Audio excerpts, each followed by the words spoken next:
میرا مرنا تیری زلفوں کا پریشاں ہونا۔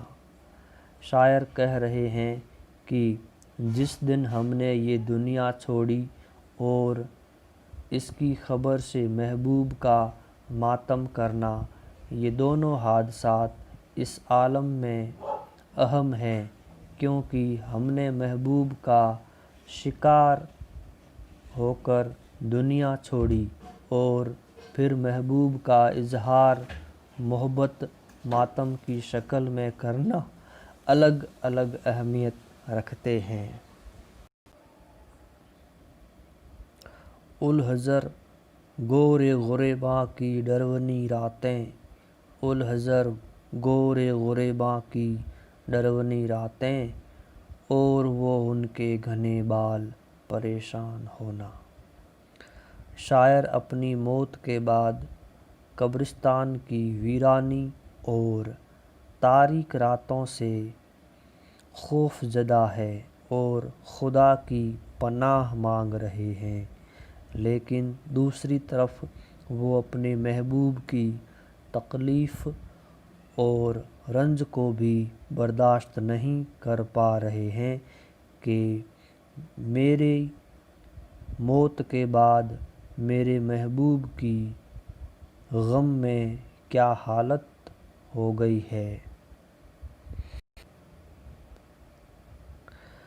رات بھر سوز محبت نے جلایا مجھ کو، رات بھر سوز محبت نے جلایا مجھ کو، تھا مقدر میں چراغ شب ہجراں ہونا۔ شب وعدہ محبوب کی محبت نے ہم کو رات بھر بے قرار رکھا، گویا کہ ہمارے مقدر میں شب ہجراں کا چراغ بننا تھا، جو کہ رات بھر اکیلا ہی جلتا رہا، لیکن محبوب نہیں آنا تھا، سو نہ آیا، بس رات بھر سوز محبت سے بے قرار رکھا۔ کیوں نہ بہشت میں بھی پابند محبت رہتا، کیوں نہ بہشت میں بھی پابند محبت رہتا، تھا بیاباں میں تجھے قیدی زندہ ہونا۔ اپنی دیوانگی کے بارے میں کہہ رہے ہیں کہ اپنی بہشت میں محبت کا پابند رہا، کوئی ایسی حرکت نہ کی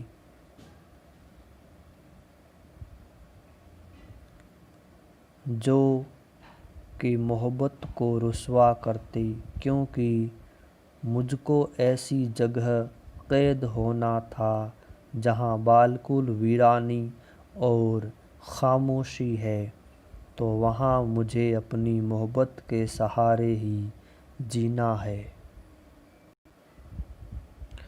ہوگا ایک وقت میں یہ واقعہ تاریخی، ہوگا ایک وقت میں یہ واقعہ تاریخی، یاد رکھنا میرے کاشانہ کا ویرانہ ہونا۔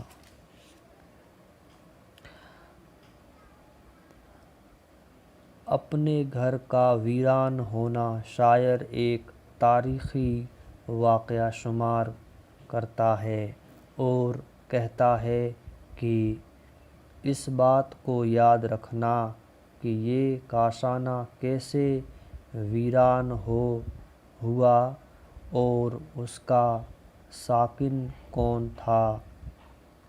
اس کا ساکن اور ویرانی کے اسباب ہی تاریخی کا اہم حصہ بنیں گے۔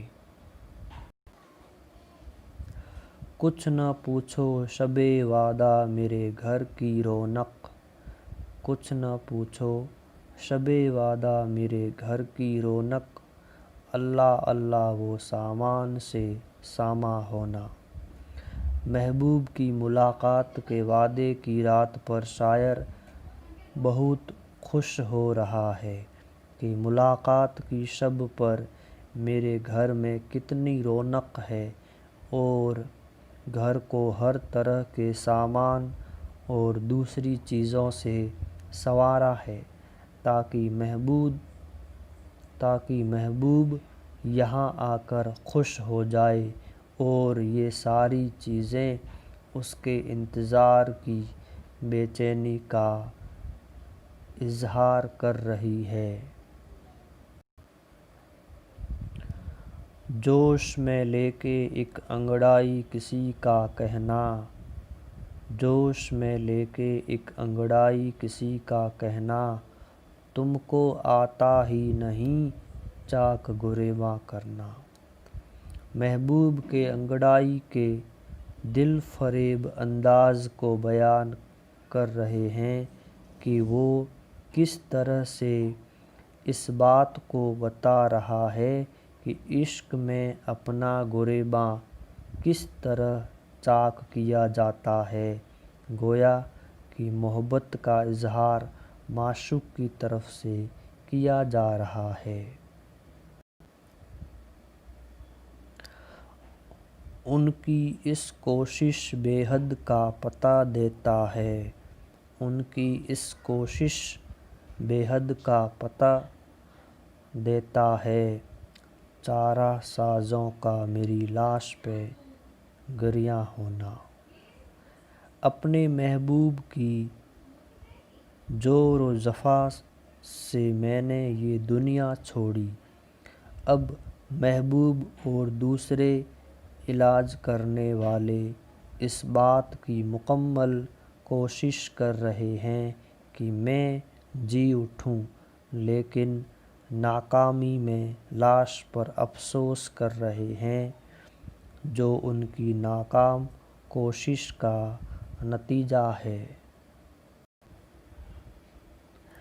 عالم میں عشق کی فطرت میں خلل آتا ہے، عالم میں عشق کی فطرت میں خلل آتا ہے، مان لوں حضرت ناصح کا گر انساں ہونا۔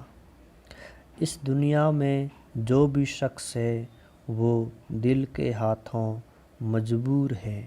حضرت ناصح کو اگر میں انسان مان لوں تو عشق کی دنیا کا اصول ٹوٹ جائے گا، کیونکہ انسان عشق کے لیے مجبور ہے اور ناصح اس سے دور ہیں، اس لیے میں ان کو انسان نہیں مانتا۔ سرخ ڈورے تیری آنکھوں کے الہی توبہ، سرخ ڈورے تیری آنکھوں کے الہی توبہ، چاہیے تھا انہیں پیوست رگ جان ہونا۔ آنکھوں کے سرخ ڈورے جو حسن کو دوبالا کرتے ہیں، جن کو دیکھ کر ہر شخص کا دل زخمی ہو جاتا ہے، ان کو تو بجائے دل کے شہ رگ میں پیوست ہونا چاہیے تھا، جس سے جان پر بنی رہتی، تب ہی عشق کا سچا مزہ آتا اور انسان اس کی تکلیف سے تڑپتا رہتا۔ ہو چلیں آپ کے بیمار کی آنکھیں بے نور، ہو چلیں آپ کے بیمار کی آنکھیں بے نور، قہر تھا صبح کے تارے کا نمایاں ہونا۔ محبوب سے شاعر یہ بتا رہا ہے کہ آپ کے بیمار غم کی آنکھیں آخری شب میں انتظار کرتے کرتے تھک گئیں، لیکن آپ نہیں آئے۔ بالآخر جیسے ہی صبح کا ستارہ نمودار ہوا تو اس کی آنکھیں بے نور ہو گئیں، یعنی کہ انتظار کرتے کرتے اس دنیا سے رخصت ہو گیا۔ میں کروں ضبط ادھر ان کو پسینہ آئے، میں کروں ضبط ادھر ان کو پسینہ آئے، چاہیے تھا یوں غم پنہاں کو نمایاں ہونا۔ اپنی طاقت ضبط کے بارے میں شاعر فرما رہے ہیں کہ ان کی تمام جور و جفا میں برداشت کر رہا ہوں۔ اس جفا کے ساتھ ان کو گھبراہٹ میں پسینہ بھی آ رہا ہے کہ نہایت سخت جان ہے، اور یہی غم ان کے چہرے سے پسینے کی شکل میں ظاہر ہو رہا ہے۔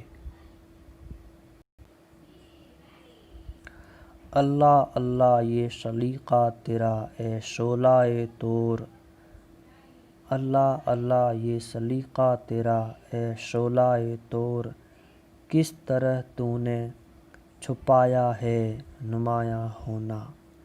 کوہ طور جس نے کہ اپنے رب کی تجلی اس کے حسن کو اپنے اندر چھپایا تھا،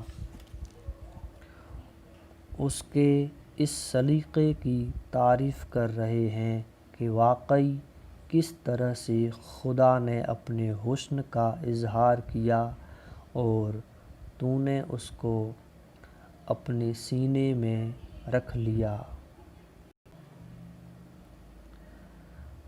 ان سے کرتا ہے دم نزع یہ وصیت عزیز، ان سے کرتا ہے دم نزع یہ وصیت عزیز، خلق روئے گی مگر تم نہ پریشان ہونا۔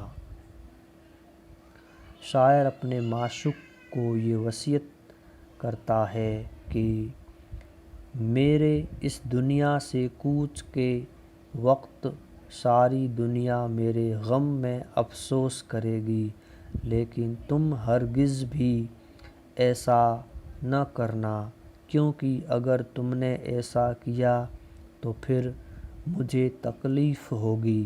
یعنی کہ مرتے وقت بھی شاعر محبوب کی خوشی کا سامان کر کے جا رہا ہے۔